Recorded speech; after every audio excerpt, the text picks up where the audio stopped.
Today, we uncover the rise and fall of one of Europe's most powerful dynasties, the House of Habsburg, a family that once ruled half the known world and then destroyed itself.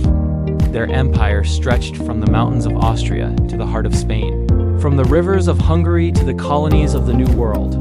For over 7 centuries, their name meant power, wealth, and divine authority. But behind the gold and crowns lay secrets of madness, betrayal, and blood.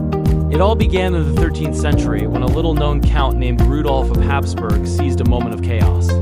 Through cunning alliances and ruthless politics, he rose to become Holy Roman Emperor and laid the foundation for a dynasty that would outlast kingdoms, popes, and revolutions. But the Habsburgs didn't conquer with swords, they conquered with marriage. While other empires fought bloody wars, the Habsburgs built their power through the altar. Their motto was simple: let others wage war. You happy Austria marry, and marry they did. Through generations of carefully planned unions, they inherited crowns from Spain, Bohemia, Hungary, and the Netherlands. Their empire grew without battle, only vows, signatures, and children. Yet those very marriages began to poison their bloodline. To keep the crown pure, they married cousins, nieces, and even uncles. By the 1500s, the so-called Habsburg jaw became the most visible mark of inbreeding, a physical symbol of power gone too far.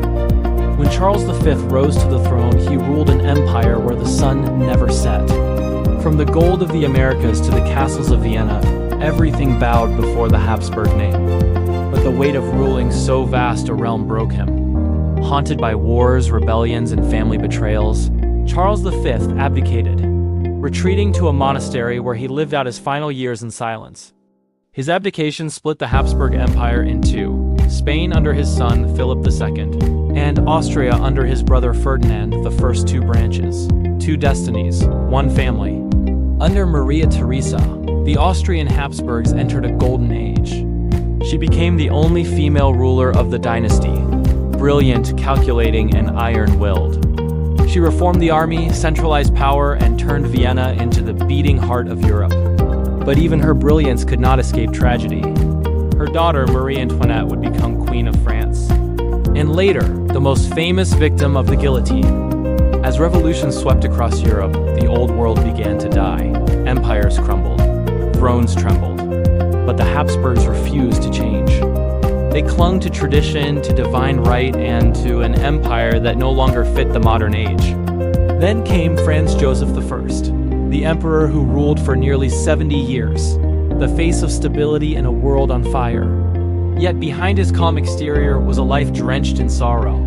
His son, Crown Prince Rudolf, was found dead in the infamous Mayerling incident, a suspected murder-suicide that shocked Europe. His beloved wife, Empress Elizabeth, known as Sissy, was assassinated by an anarchist while walking by Lake Geneva. Each tragedy eroded the illusion of divine favor. By the early 20th century, the empire was crumbling, politically divided, ethnically fragmented, and drowning in its own history. Then came June 28, 1914. Archduke Franz Ferdinand, heir to the throne, was assassinated in Sarajevo.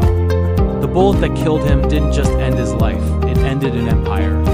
Within months, Europe was engulfed in World War I, a conflict that would devour empires old and new. When the war ended, the once mighty Habsburg Empire was gone.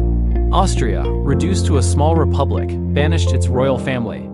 The last emperor, Charles I, fled into exile, dying young and broken. 7 centuries of royal power, gone in a single generation. But perhaps the most haunting part is that the Habsburgs never truly disappeared. Their descendants still live today, without thrones, without empires, but with names that once ruled the world. A dynasty that built its power through marriage, faith, and ambition, destroyed by pride, isolation, and time. This is the tragic story of Austria'S Imperial bloodline, the rise and fall of the Habsburgs. Thank you for watching. If you found this story as fascinating as we did, be sure to hit that like button and subscribe for more deep dives into history's most compelling tales. See you next time.